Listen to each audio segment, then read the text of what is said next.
Stream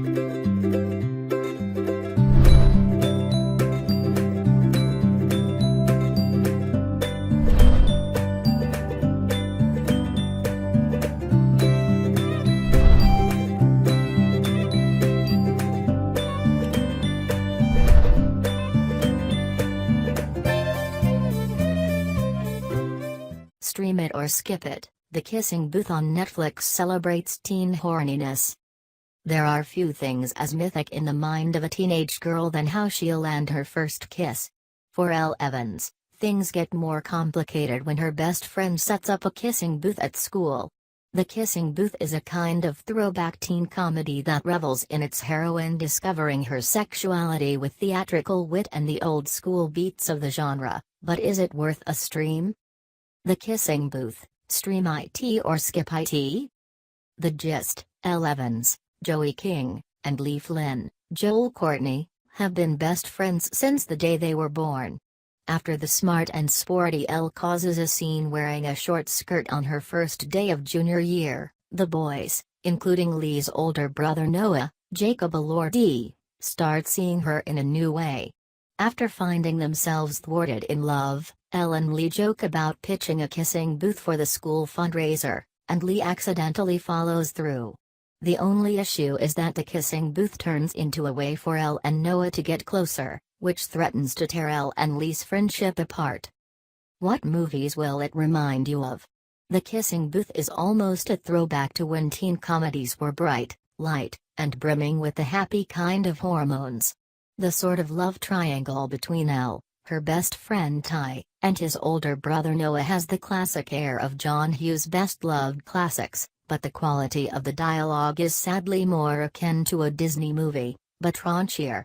Visually, though, this film owes the most to 10 Things I Hate About You. Its heroine is a smart-ass soccer player who drunkenly dances on a table at a party and later there's a paint fight. Sound like Julia Stiles' Katarina Stratford to you? Performance worth watching. Cinephiles should take note of the Kissing Booth for Joey King's debut as an ingenue. The 18-year-old actress has spent her childhood and adolescence popping up in Hollywood's biggest hits, but this is the first time that she has to carry an entire film and sell herself as a possible future star. In her best moments, King exhibits the same kind of wry spunk that marked Emma Stone as a star on the rise in the House Bonnie and Easy A. King's Good, but she's still clearly finding her voice as a young woman on screen. For all the professionalism in the performance, King can carry a film. She can sometimes slide into the coy, cutesy line delivery that child stars are known for. Memorable dialogue: it's funny to think about that all this happened because of a kissing booth. Which is a line I'll remember because it's the last line, and the context of Elle saying it in voice-over, as she rides a motorcycle along the coast makes zero sense. But such is the kissing booth. Single best shot: visually speaking, the film is largely unremarkable, but Elle and Noah's first kiss gets dramatized as an ecstatic, explosive fantasy moment. It's actually a pretty good visual representation of the rush of a first really great kiss. Sex and skin: just to warn you, there's so much kissing in this movie. About a kissing booth, yeah, be prepared for a never-ending onslaught of make-out scenes.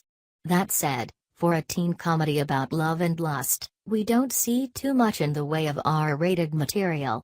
Skirts fly up to reveal panty-covered butts, shirts come off to reveal bras, but there's no more nudity than you'll see at your local community pool in the daylight hours.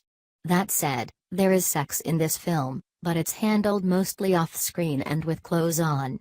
In fact, I have to give the Kissing Booth props for handling teen sex without voyeurism, but with an emphasis on safe practices and consent. Our heroine chooses to have sex and makes sure to buy condoms. Our take: wow, this movie. Well, it's a strange one. The Kissing Booth's plot is tissue paper thin. So much of the story makes little to no sense, most especially the kissing booth itself.